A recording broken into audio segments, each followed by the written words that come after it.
Ce matin, on va aborder des sujets souvent chauds au niveau de l'actualité. On va parler de développement durable, d'environnement, de transport en commun et de développement social.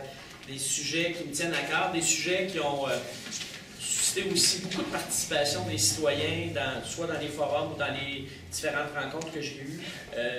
Probablement également des sujets pour lesquels j'ai passé le plus de temps à rencontrer des gens, à consulter, vraiment préparer un programme qui rejoindrait les attentes des Drummondvilloises et des Drummondvillois. Je le répète à chaque fois, la participation citoyenne, quand on parle de développement durable, pour moi, c'est un premier exemple de développement durable. Tous les documents qu'on lit sur le développement durable parlent de la participation citoyenne, de l'importance d'impliquer les gens.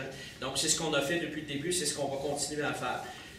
Ce programme-là, on va le réaliser dans la mesure où on va continuer de contrôler nos finances publiques. On va s'assurer que la situation financière de la Ville n'est pas compromise, que le niveau de taxation compétitif est maintenu et que la dette est contrôlée. Ça, pour moi, c'est incontournable. Si on réussit à maintenir cette situation-là, ça sera des leviers de développement incroyables pour notre ville.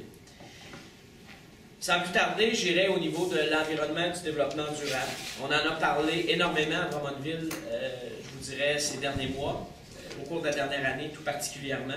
Et ce que je pense, c'est qu'il est temps que Drummondville s'affirme davantage au niveau du développement durable. Il est temps que Drummondville affirme son leadership au niveau des organismes où elle siège, que ce soit à la MRC, à la SDED, que ce soit aussi au niveau de l'Union des municipalités du Québec. Il faut davantage travailler au niveau de la protection de l'environnement et du développement durable. Et je pense que le premier point qu'il faut retenir là-dedans, c'est l'importance de mieux informer la population. Parce que souvent, on a l'impression qu'il est question d'environnement quand des gens viennent s'opposer à un projet ou viennent dire « Ah, on ne faut pas faire ça, c'est pas bon pour l'environnement ». Le développement durable, ça doit transcender l'ensemble de l'organisation municipale, ça doit faire partie de toute décision, on doit considérer cet élément-là, et ça ne doit pas arriver juste à la fin pour dire « Ah, est-ce que ce projet-là est réalisable ou pas ?» Ça doit être là dès le départ. Il faut donc mieux informer les gens que quand on parle aux gens de différents concepts au niveau du développement durable, ce n'est pas toujours clair pour eux. Ils ont l'impression qu'on veut leur enlever des privilèges. Donc, il faut mieux les informer sur les conséquences, mais aussi sur les avantages de prendre certaines décisions. Il y a énormément d'organismes qui existent à Drummondville et qui travaillent au niveau de l'environnement. Malheureusement, ce que j'observe, moi, c'est que la concertation est plutôt faible. Alors, à ce niveau-là, il faut inviter les organismes à s'asseoir ensemble, les gens à travailler ensemble et à identifier quels sont nos objectifs. Il faut développer une vision à long terme, une démarche intégrée de développement durable. Ça ne peut pas être fait, le développement durable, juste sur un point ou un autre point quand ça nous adonne. Il faut une démarche intégrée. Là-dessus, il y a ce qui s'appelle l'Agenda 21, qui est un plan d'action pour le 21e siècle qui a été adopté en 1992 au Sommet de la Terre à Rio, qui présente vraiment une démarche intéressante. On y parle de pauvreté, de santé, de logement, de pollution, de gestion des forêts, de gestion des ressources comme l'eau, l'assainissement des eaux, l'agriculture, la gestion des déchets. Donc, c'est vraiment un agenda intéressant, un plan d'action qu'il faut développer, mais tout en l'adaptant à notre réalité. Évidemment, il parle dans l'agenda 21 de la gestion des mares, MERS.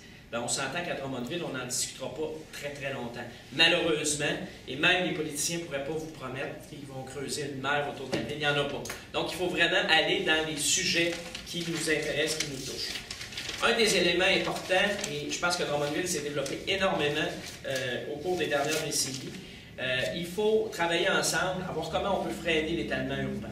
Parce que quand on parle d'étalement urbain, on parle d'un secteur de plus en plus grand à couvrir, des coûts de plus en plus importants au niveau des infrastructures, la difficulté de développer des commerces de proximité, la difficulté d'avoir un réseau de transport en commun digne de ce nom, parce que, évidemment, s'il y a une maison aux 100 mètres, bien, comment on va développer un service de transport en commun qui a de l'allure. Mais pour les gens, ça peut être inquiétant quand on entend ça, parce que c'est important pour nous d'avoir notre espace, d'avoir notre place. Il y a différentes façons d'y arriver, mais il faut en parler. Il faut développer d'abord les zones qui ne le sont pas et qui sont déjà enclavées dans des zones qui sont développées. Qu'on pense à des terrains industriels à Drummondville qui qui ne sont plus des terrains industriels. Alors pourquoi on n'irait pas de l'avant? Ça permettrait de freiner l'étalement, ça permettrait d'augmenter également la densification et certainement, je le disais, d'améliorer le service de transport en commun et de favoriser le développement de commerce de proximité.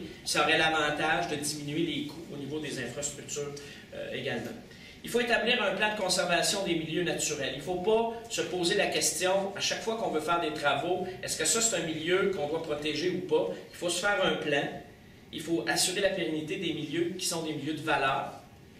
Puis une fois qu'on aura fait ces choix-là, ben, on vit avec et on développe en conséquence. Un élément, si vous prenez le temps d'aller vous promener sur les bancs de riveraines, que ce soit de la rivière Saint-François, de la rivière Saint-Germain, vous allez voir qu'on a un problème à faire appliquer la réglementation. On voit des voitures, on voit des vélos, on voit plein de choses sur les bancs de riveraines. Il faut donc assurer une surveillance réglementaire adéquate et plus présente. Il faut être là.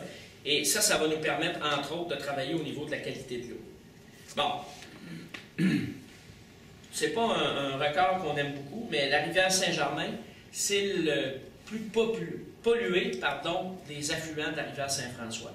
Évidemment, elle ne coule pas juste à Drummondville et la partie où c'est peut-être plus problématique n'est pas située à Drummondville, mais Drummondville, c'est un leader régional. Donc, je pense que la Ville devrait sensibiliser les autres municipalités de la MRC à cette situation-là qui n'est pas très enviable pour voir à l'inverser, évidemment, au cours des prochaines années. Et avec une surveillance réglementaire plus grande, je pense qu'il y aurait déjà un pas de fait à ce niveau-là. Il faut également discuter de façon sérieuse des risques qui sont liés au changement climatique. Il y a eu une pluie le 22 août à Drummondville qui a posé des problèmes à beaucoup de citoyens. C'est une pluie, on appelle ça une pluie centenaire. Donc, en principe, ça revient aux 100 ans. Exemple, au cours des dernières années, on a eu chaque année 2 ou 3 pluies qui étaient avant considérées comme des pluies qui revenaient aux 5 ans. Maintenant, ça arrive 2-3 fois par année. Alors, penser que la pluie centenaire va prendre 100 ans avant de revenir, je pense que c'est faire fausse route. Il faut donc travailler là-dessus, voir qu'est-ce qu'on peut faire parce que ça met une pression sur notre réseau pluvial qui est quand même très importante et qui peut avoir des conséquences pour les citoyens. Vous savez, les gens, on peut leur parler de développement commercial, de beauté du centre-ville, mais si à chaque fois qu'il pleut, ils ont de l'eau dans leur sous-sol, ils ne seront pas intéressés à penser à d'autres choses. Alors, il faut travailler là-dessus. Il existe différents moyens, il existe des nouveaux procédés qu'il faut regarder. Par exemple, il y a des États du nord des États-Unis, comme le New Hampshire, qui utilisent une asphalte qui est plus poreuse. Donc, ça permet d'absorber déjà davantage l'eau au moment de la pluie. Donc, il faut travailler sur ces problèmes-là, ces problématiques-là qui touchent les gens dans leur quotidien. Et ça m'apparaît très important. Je l'ai mentionné dans le cadre des forums citoyens, Drummondville, c'est le paradis de la PME, c'est le paradis du développement économique. Pourquoi ça ne deviendrait pas le paradis de l'économie verte? Il y a déjà des initiatives intéressantes, mais je pense que la SDED devrait accroître son implication à ce niveau-là pour favoriser le développement de l'économie verte. Il y a un parc magnifique qui a été développé au cours des dernières années. Il y a des gens, si vous y allez ces fins de semaine-ci, dans le parc du Boisé de la Marconi, c'est assez incroyable de voir l'affluence, de voir le nombre de personnes qui s'y rendent. Alors, je ne pense pas que personne ait le goût un jour de dire on défait ça, puis on développe ça, on rase tout ça. Mais il faut s'assurer que ça ne sera pas fait. Donc, je propose que la Ville fasse toutes les démarches pour accorder le statut de réserve naturelle au parc du Boisé de la Marconi. Donc, pour assurer les citoyens que ce parc-là ne sera jamais développé autrement que comme il est là pour le plein air et pour la qualité de vie des gens. Finalement, il m'apparaît important de développer un plan de recyclage des déchets qui concerne particulièrement ce qu'on appelle les ICI, industrie, commerce et institutions. Vous savez qu'actuellement, si on parle du bac vert et du bac brun, ce groupe-là n'est pas concerné, n'est pas touché. Pour venir du milieu scolaire, je peux vous dire que ce n'est pas très cohérent quand on parle d'environnement, de développement durable, de recyclage, mais que c'est compliqué, mais très compliqué pour les écoles de mettre de l'avant des programmes parce qu'il n'y a pas l'appui de la municipalité par rapport à ça à cause d'un paquet de détails techniques, de taxes dans le lieu de taxes, etc. Donc, si l'environnement est une priorité, il faut, au cours du prochain mandat, s'assurer qu'on mettra en place tout ce qu'il faut pour que ces groupes-là soient desservis. Pour la grande entreprise, c'est pas un problème parce que souvent la grande entreprise va elle-même recycler ses matériaux, va faire en sorte qu'elle récupère et travaille avec d'autres là-dessus. C'est plus difficile pour les petites, les moyennes entreprises, pour les commerces. Peut-être que pour les commerces au centre-ville, si on se mettait à ajouter des bacs, ils vont nous dire ben, c'est problématique, on manque déjà d'espace, donc il faudra prévoir tout ça, mais ça m'apparaît un incontournable en 2013 de travailler au niveau du recyclage, au niveau de la question des déchets organiques également. Ça m'amène à vous parler de l'avenir de notre site d'enfouissement. C'est une question qui a beaucoup divisé les Drummondvillois au cours de la dernière année. C'est un dossier qui, selon moi, a été particulièrement difficile parce que pour le citoyen ordinaire qui suit les nouvelles chez lui, on avait l'impression, je considère en faire partie, on avait l'impression que selon qui on écoutait, les nouvelles n'étaient jamais pareilles, les informations étaient contradictoires. Alors, j'ai passé beaucoup de temps à écouter les gens. Ce que j'entends des gens, et je le partage, les gens de Drummondville en ont assez de recevoir des vidanges, la rive sud de Montréal et de partout. Surtout, et particulièrement quand nous, à Drummondville, on fait des efforts incroyables, par exemple au niveau du bac brun, au niveau du recyclage, et qu'on sait qu'on reçoit des vidanges de gens qui, eux autres, n'ont pas ce souci-là. Donc, chez nous, on fait attention, mais on doit accepter des effets négatifs qui viennent de municipalités qui n'ont pas ce souci-là. Alors ça doit cesser le plus rapidement possible. Par contre, ça serait naïf de vous dire aujourd'hui que le 4 novembre, on va arrêter tout ça, puis on va fermer le site d'enfouissement, puis la vie va être belle. Qu'est-ce que les gens vont faire avec leur vidange, je ne le sais pas. Et je pense qu'actuellement, on se trouve dans une période de transition. Il faut adopter une approche qui soit réaliste, qui soit pragmatique. Finalement, une approche intelligente et planifiée. Je pense qu'on est rendu à la période où tous ensemble, on va devoir proposer plutôt que s'opposer. Je pense que les citoyens, les groupes doivent devenir des proposants, si vous me permettez le mot, plutôt que des opposants. Pour moi, une chose est claire, il n'est pas question, il n'est pas possible de développer le site au-delà des autorisations actuelles. On sait qu'il y a une partie qui était déjà autorisée par la ville de Saint-Nicéphore avant même la fusion, ce qu'on appelle le 3A, qui, lui, va être utilisé. Bien évidemment, si on le remplit de vidange de l'extérieur de Drummondville, bien, ça va être beaucoup plus rapide pour arriver à terme. Ce qui me paraît important, et c'est en tout début de mandat, pour moi, l'échéance, c'est janvier 2014, c'est la création d'un comité d'experts dont le mandat va être de planifier l'utilisation du site jusqu'à sa fermeture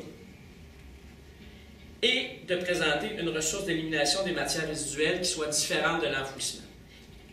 Ce qu'on veut, c'est une analyse sérieuse. Il faut que les gens soient en mesure de savoir c'est quoi les impacts environnementaux, les impacts économiques. Là, les gens entendaient dire « Ah, si on fait ça, votre compte de taxe va augmenter à côté. Non, non, il n'augmentera pas, etc. » Réellement, honnêtement, qu'est-ce que ça représente pour les citoyens? Et si on va le soumettre à la consultation des gens, je parle de consultation publique, donc il y aura des mécanismes pour le faire, et s'il faut aller jusqu'à reposer la question aux gens à partir de scénarios potentiels, qu'est-ce que vous préférez? On va le faire. Mais il faut être à l'écoute de la population. La population s'est prononcée par rapport à ça. Ce que la population nous a dit, c'est qu'on ne veut pas d'agrandissement, mais il n'y en aura pas d'agrandissement. Il n'y en a pas actuellement, mais il n'y en aura pas sous mon mandat, c'est certain. Qui devrait siéger sur un comité comme celui-là? Bien, d'abord, des représentants du ministère de l'Environnement, évidemment des représentants du conseil municipal, de la MRC de Drummond, des experts universitaires. On pense, par exemple, à l'Université de Sherbrooke, qui a un pas d'avance au niveau de la gestion des matières résiduelles. Il y a des gens là qui pourraient venir nous aider. Des représentants de groupes écologistes. Je pense, par exemple, aux gens du GOG à Drummondville. Mais je pense que ce serait intéressant qu'ils puissent se joindre à une démarche comme celle-là. Il y a des gens comme M. Forcier, comme Mme Tessier, qui ont une expertise intéressante. Mais ça serait le fun qu'ils acceptent de contribuer à cette réflexion-là pour voir où on s'en va à Drummondville. Et évidemment, des représentants des citoyens. Il y a des villes au Québec, il faut le dire, qui sont en avance sur nous autres dans ce domaine-là. Je pense à Varennes et Victoriaville. Je pense que mon intention est rapidement de m'asseoir avec les maires de ces villes-là, de voir quelles démarches ils ont entreprises chez eux, comment ils ont fonctionné, ce qu'ils ont fait. Je vous invite, entre autres, à aller voir le site Internet de la ville de Varennes. Il y a un petit clip là, qui dure peut-être 3 ou 4 minutes sur ce qu'ils font, ce qu'ils développent. C'est assez impressionnant de voir ça, et je pense que si Varennes peut le faire, Drummondville peut le faire. Je m'attends de prendre du temps pour analyser de façon régulière, apporter un suivi efficace aux différents rapports du comité de vigilance ou du ministère sur les mesures de contrôle et de surveillance du site d'enfouissement. tant qu'il sera en opération. C'est un incontournable pour moi de s'assurer d'une diffusion fréquente à la population d'informations sur l'évolution du dossier. Que les gens sachent où on en est rendu, sachent qu'est-ce qui se passe. S'il y a des problèmes, ben ces problèmes-là, on doit les communiquer aux gens. Ça va être très important pour moi de le faire et je m'engage également à m'impliquer de façon personnelle sur le comité de la gestion des matières résiduelles de la MRC. Donc, je pense que la présence du maire sur le comité va montrer à quel point c'est une préoccupation et ça va me permettre de mieux transmettre les préoccupations des Drummondvilloises et des Drummondvillois. Et aussi, et je complète là-dessus au niveau de ce dossier-là, mais je pourrais le relier à ce que je disais au départ, à ce que je vais vous dire au niveau du développement social, l'importance d'assurer une meilleure concertation du milieu pour aller de l'avant. Si chacun tire de son bord, on n'ira nulle part. C'est facile à démontrer. Et donc, j'invite les gens à s'unir, à travailler ensemble et ça me fera plaisir d'être le porteur de flambeau dans ce dossier-là. Transport alternatif, transport en commun, parce que vous savez, quand on parle de transport en commun ou de transport alternatif dans le cadre du développement durable, le premier réflexe, c'est de penser à l'autobus, au transport en commun. Il y a aussi des moyens alternatifs de transport, comme le vélo. Il y a également de plus en plus d'initiatives qui se développent au niveau du covoiturage, du partage même de voitures. Est-ce qu'il y a des choses qu'on pourrait faire à Drummondville là-dessus? Je pense qu'il faut être ouvert à toutes les possibilités. Ce que je propose, c'est qu'en collaboration avec Réseau Plein Air, qui est un groupe extraordinaire qui travaille vraiment de façon sérieuse au niveau du développement des pistes cyclables et d'autres. Donc, il faudra mettre rapidement à jour le plan directeur du développement des voies cyclables. Favoriser aussi l'implantation d'un plus grand nombre d'espaces de stationnement réservés aux vélos, que ce soit dans les stationnements municipaux, mais aussi dans les normes qui pourraient encadrer de nouvelles constructions. Donc, évidemment, d'édifices publics. Il pourrait y avoir des attentes de la ville par rapport à ça. J'aimerais également qu'on consulte la population sur une possible augmentation de la plage horaire d'ouverture des voies cyclables. Donc, est-ce qu'on ne pourrait pas... là, on est du 15 avril au 15 novembre. Est-ce que du 1er avril au 1er décembre, c'est quelque chose qui serait envisageable? Comment la population réagit à ça? Est-ce que ça a des conséquences pour des citoyens? Je pense qu'il faut donner l'occasion aux gens de s'exprimer là-dessus. On les consultera assurément. Je souhaite aussi lancer dès la première année du mandat le processus qui viserait à étendre le réseau de transport en commun à Saint-Charles et au complexe sportif de Drummondville. J'ai rencontré les gens du Drummondville Olympique la semaine dernière qui me rappelaient à quel point les utilisateurs le mentionnent. On a, avec la piscine, avec les gymnases, tout le site, le tennis intérieur, tout ça, il y a là une concentration intéressante au niveau des sports, mais ce n'est pas possible pour les gens d'y accéder en transport en commun. Donc, c'est certain qu'avec l'arrivée de l'université en 2015, c'est un incontournable. Est-ce qu'on est obligé d'attendre l'arrivée de l'université pour bien servir notre population? Ma réponse est non. Il faut voir comment on pourra le faire. Ça ne se fait pas en 2-3 semaines, en 2-3 mois. Donc, on ne sera pas loin de 2015, mais je pense qu'il faut déjà mettre le processus en place dès le départ. Et il faudra aussi se demander si on ne peut pas développer le réseau de transport en commun de Drummondville jusque dans le parc industriel. Actuellement, le réseau fonctionne, on dit qu'il y a le terminus urbain et tous les trajets se font en 30 minutes autour de ce point-là. Donc, une des réponses des gens qui s'occupent du transport en commun, c'est que c'est difficile d'envisager une boucle de 30 minutes qui irait dans le parc industriel et qui reviendrait au centre, donc pour permettre quand même une certaine efficacité pour les gens, pas trop d'attente, c'est le principe qui est derrière ça.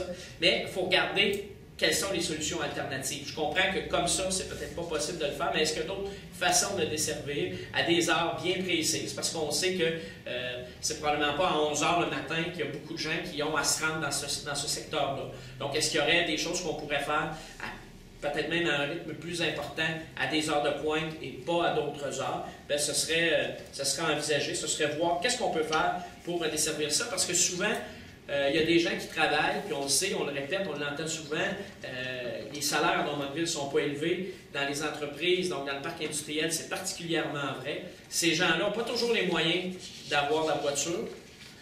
Souvent même, ça peut être des gens qui nous arrivent de d'autres régions, de d'autres pays. Ils arrivent à Drummondville, ils n'ont pas nécessairement une voiture en débutant. Ça, c'est entre autres, quand j'ai rencontré les gens du regroupement interculturel, du RD, c'est ce qu'on m'a mentionné. Il y a des immigrants qui arrivent chez nous, ils veulent travailler au parc industriel, mais ils n'ont pas les moyens d'avoir une voiture. Comment on peut soutenir ça? Je pense que c'est de notre responsabilité de faire cette réflexion-là. Comme il faut réfléchir sur l'amélioration générale du service. C'est certain que si j'habite Saint-Nicéphore et que pour aller aux promenades à Drummondville, on me demande à peu près 1 heure de trajet, puis que si j'y vais en voiture, ça m'en prend 15 ou 20 minutes, bien, probablement que ma réflexion va être assez rapide. Par contre, on ne peut pas penser que le transport en commun va être aussi rapide que sa propre voiture, mais il faut faire des choix. Il faut faire des choix de société, il faut faire des choix en fonction des générations qui vont nous suivre. Donc voilà ce qui touche les engagements au niveau du transport. Finalement, en ce qui a trait au développement social et vie communautaire, je vais revenir encore avec un élément, puis probablement que ça revient souvent parce que les implications ont été nombreuses et variées au cours des dernières années à Drummondville et ça fait en sorte que j'ai pu le voir. Il y a clairement un manque de concertation, à mon avis, là-dessus. C'est ce que les gens des différents groupes que j'ai rencontrés m'ont répété. Alors, ce qu'il faut faire, c'est mettre en place un comité qui va être dédié au développement social chez nous, à Drummondville. Et ce comité-là aura la tâche d'identifier les problématiques prioritaires et de proposer des moyens pour y pallier. Parce que vous savez, là, on peut faire une liste là, plus longue que tous les documents que j'ai devant moi ici de problèmes sociaux qu'on peut régler. Soyons-nous ensemble et déterminons quels sont les moyens, les problèmes prioritaires, ceux qu'on veut régler en premier, et tout le monde ensemble, travaillons là-dessus. Un autre élément qui m'apparaît très important, c'est la problématique du développement, pas du développement, mais du logement social. Il y a actuellement à Drummondville beaucoup de gens en attente au niveau de logements sociaux qui sont fournis par l'Office municipal d'habitation, qui a des projets, évidemment, d'élargir son parc immobilier. C'est important que la Ville de Drummondville soutienne davantage ces initiatives-là. Pour moi, le davantage est important. La Ville l'a soutenu. Je pense que la Ville aurait dû aller plus loin. Et on va là-dessus travailler avec les gens de l'Office municipal d'habitation pour pallier ce problème-là. Puis il faut savoir que, oui, ce sont des investissements que la Ville vient soutenir, mais en même temps, ces édifices-là qu'on met à la disposition de nos citoyens, ça devient aussi des édifices où il y a des payeurs de taxes, où il y a même l'Office municipal d'habitation qui paie ses taxes. Donc, la Ville recouvre son investissement à long terme là-dedans et sa population est mieux soignée, en tout cas, est mieux traitée, si vous voulez. Là-dessus, je vais céder la parole à Victor Chabot, qui est le président du comité jeune de ma campagne, qui va vous annoncer une initiative de son comité. Et je vous reviendrai par la suite pour la conclusion. Merci Alexandre. Donc oui, suite à une réflexion du comité des jeunes par rapport au forum citoyen qu'on a tenu en juin dernier, nous sommes venus à la conclusion que les personnes âgées, les aînés, ont probablement eu plus de difficultés à se déplacer pour exprimer leurs opinions et leurs idées. Donc nous avons décidé d'implanter un processus de concertation en se déplaçant nous-mêmes vers les aînés. Donc c'est une initiative du comité jeunesse, nous sommes responsables de l'organisation. Les enjeux seront les enjeux spécifiques aux aînés et aussi ceux plus largement de la ville. Donc c'est important pour nous, comme le dit Victor, d'aller chercher cette information-là. Ces personnes-là qui n'ont pas pu se déplacer, qui n'ont pas pu venir nous rencontrer, souvent au mois de juin, mais qu'ils aient la chance de le faire, que ce soit par écrit, que ce soit directement avec le groupe de jeunes. Je suis très heureux. Je vous remercie d'ailleurs de cette initiative-là qui va nous permettre d'aller un petit peu plus loin au niveau de la consultation. D'ailleurs, on souligne souvent que je suis reconnu pour l'implication que j'ai eue à Drummondville au cours des dernières années. Bien, il y a 20 ans, ma première implication, c'était justement au Centre d'action bénévole, au sein du comité L'Entraide n'a pas d'âge, qui était chargé de mettre en place des activités intergénérationnelles. Alors, quand on m'a proposé cette idée que ce soit les jeunes de notre campagne qui aillent voir les aînés, vous comprendrez que c'est une idée que j'ai achetée assez rapidement. Alors, merci beaucoup, Victor, pour cette implication de ton groupe. Et évidemment, le groupe de Victor aura l'occasion de vous présenter le résultat de sa consultation et vous invitera certainement même peut-être à une des activités qui se tiendront dans le cadre de cette consultation-là, qui devrait avoir lieu au cours de la prochaine semaine, non cette semaine, mais bien de la semaine prochaine. Donc, ce sera une activité importante de cette semaine-là. J'ai cru comprendre qu'on allait profiter d'une semaine de relâche, qu'on appelle une semaine de mise à jour au Cégep, pour travailler spécifiquement ce dossier-là. Donc voilà, il nous restera la semaine prochaine un autre volet du programme. On parlera de culture, on en a déjà parlé un peu, mais on en parlera de façon plus officielle. Il sera question également de développement économique, commercial. J'ai une préoccupation assez importante pour le centre-ville. C'est pas pour rien que j'ai installé mon local ici. Donc, on aura l'occasion d'en parler. De vie communautaire et de sécurité. Parce que la sécurité, c'est aussi un sujet qui préoccupe les gens. Il y a une desserte policière, il y a des choses à améliorer et on en parlera la semaine prochaine. Il y a une chose qu'on retrouve dans tout ça, et j'espère que vous voyez le fil conducteur, c'est la qualité de vie. Ce qu'on veut, c'est que les gens soient heureux, soient bien à Drummondville.